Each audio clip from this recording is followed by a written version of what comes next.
Hello class. कैदी और कोकिला के अंतर्गत अभी तक हम लोगों ने जाना कि किस प्रकार से स्वतंत्रता सेनानी सारे अत्याचारों को सहते हुए भी अपने मान को नीचा नहीं होने दे रहे हैं और लगातार देश के लिए लड़ते रह रहे हैं, चाहे उन पे कितना भी अत्याचार हो रहा है। और यहाँ पे जैसा कि यहाँ पर जो स्वतंत्रता सेनानी है वो बता रहा है कि मैं केवल कुएं का पानी ही नहीं खाली कर रहा हूँ अपने पेट में रस्सी बांध के, बल्कि मैं इसके साथ ही जो ब्रिटिश सरकार है उसका अकड़ भी कम कर रहा हूँ। उसकी जो अकड़ है कि हम मानसिक शारीरिक तौर पे कैदियों को जो है उनको तोड़कर, या स्वतंत्रता सेनानियों के मानसिक संबल को, शारीरिक संबल को तोड़ के हम इस देश पे राज कर सकते हैं, ऐसी जो उनकी मंशा है उसको पूरी तरीके से झूठा साबित करने के लिए, पूरी तरीके से व्यर्थ साबित करने के लिए यहाँ पर दिन रात स्वतंत्रता सेनानी अत्याचार को सह रहे हैं। और इन्हीं अत्याचारों को देखकर शायद कोकिला भी बेचैन हो उठी है, उसके अंदर भी व्यथा जाग उठी है कि मनुष्य होते हुए भी इन अधिकारियों में, इस ब्रिटिश सरकार में रहने वाले लोगों में किसी प्रकार का दया नहीं है, किसी प्रकार की दया नहीं है, ममता नहीं है।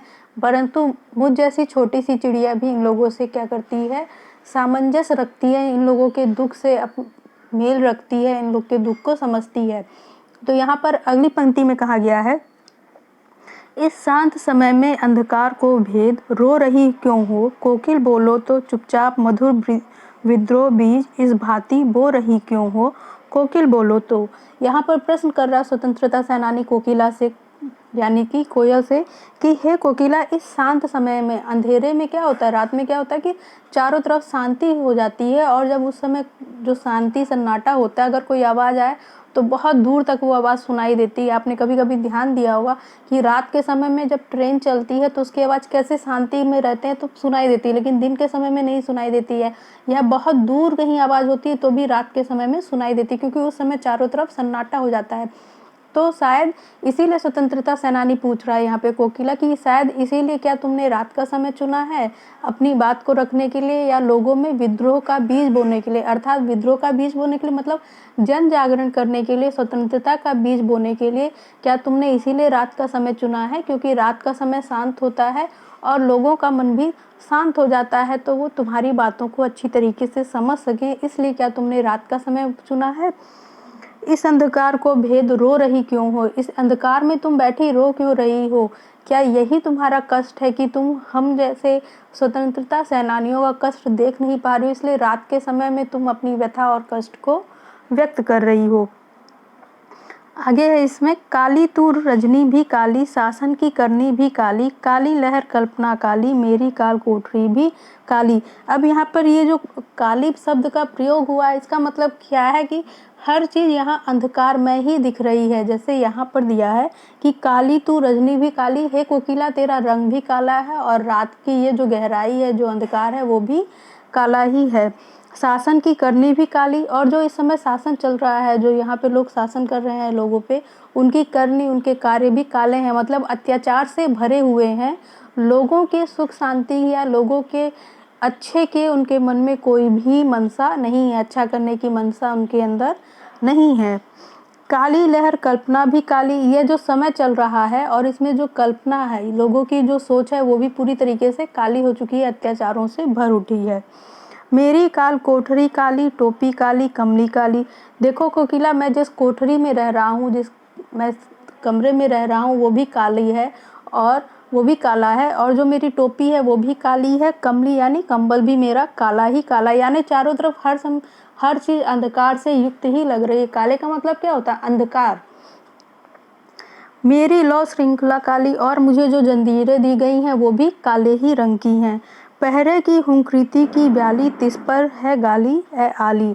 पहरे की हुंकृति की ब्याली, पहरे मतलब जो लोग वहाँ पर ठहरे हैं उनकी देख रेख या उनके ऊपर नज़र रखने के लिए जो पहरेदार लगे हुए हैं, वो हुंकृति की ब्याली मतलब सांप की जो आप समझते हैं कुंडली, जो अपने अंदर लपेट लेते हैं सांप, दूसरे जो जीव जंतु होते हैं उनको, उसी प्रकार से ये जो पहरा चल रहा है, ऐसा लग रहा है इसने चारों तरफ से हमें जकड़ लिया है, और हम कहीं से भी सांस नहीं ले पा रहे, कोई भी बात नहीं कर पा रहे, अपनी बात को पूरी तरीके से रख नहीं पा रहे हैं।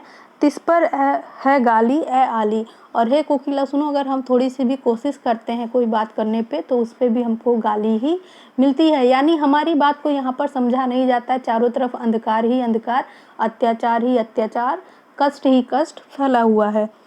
इस काले संकट सागर पर मरने की मदमाती, कोकिल बोलो तो अपने चमकीले गीतों को क्यों करो तैराती, कोकिल बोलो तो। इस काले संकट सागर पर, हे कोकिल, इस जो काला संकट का समय है, संकट सागर का मतलब ये जो अत्याचार का समय चल रहा है, कष्ट का समय चल रहा है, एकदम काला है। इस मतलब विनाशक समय में तुम क्या कर रही हो, मरने की मदमाती, मरने की क्या तुम्हें इस समय अपने प्राणों को संकट में डालने की ज़रूरत है? तुम तो मतवाली हो।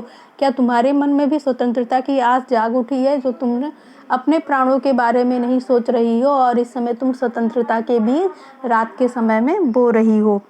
कोकिल बोलो तो अपने चमकीले गीतों को क्यों कर हो तैराती, कोकिल बोलो तो। हे कोकिला बोलो कि तुम अपने इन गान के द्वारा, इस गायन के द्वारा, अपने संगीत के द्वारा तुम इस समय में जो अपने गान गा रही हो, क्या तुम्हारा यही मकसद है कि लोगों के मन में भी स्वतंत्रता का जो अलख है, स्वतंत्रता की अलख जो है वो जग उठे?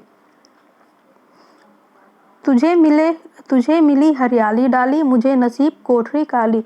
अब दोनों की स्थिति परिस्थिति में यहाँ पर स्वतंत्रता सेनानी क्या कर रहा है, यहाँ पर कंपेयर कर रहा है, तुलना कर रहा है कि हे कोकिला, तुझे मिली हरियाली डाली और मुझे नसीब कोठरी काली। तू तो स्वतंत्र संचार कर रही है, स्वतंत्र संचार में तू विचरण कर रही है और मेरे नसीब में ये काली कोठरी लिख दी गई है, परंतु मेरा यहाँ पर कोई भी अपराध नहीं है। मैं तो केवल अपने देश के लिए ही लड़ रहा हूँ।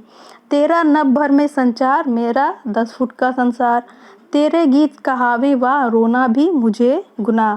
कह रहा है यहाँ पर स्वतंत्रता सेनानी जो कैदी है वो कोकिला से कह रहा है कि हे कोकिला, तेरा संसार, तेरा विचरण, तेरा घूमना फिरना तो पूरे नभ भर में है, लेकिन मुझे तो यहाँ बस 10 फुट की कोठरी ही मिली है। मैं अपनी सारी कल्पनाएं, अपनी सारी बातें बस इस 10 फुट की कोठरी तक ही सीमित रख पा रहा हूँ।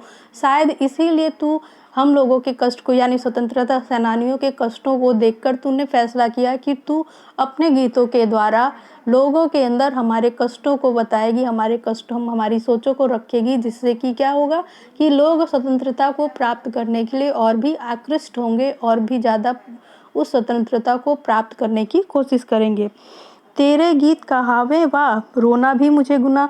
तू जब बोलती है, तू जब गाती है तो उस पर वाह वाह मिलती है, शाबाशी मिलती है, लेकिन अगर मैं रोऊं भी तो यहाँ पर उसको गुनाह समझा जाता है।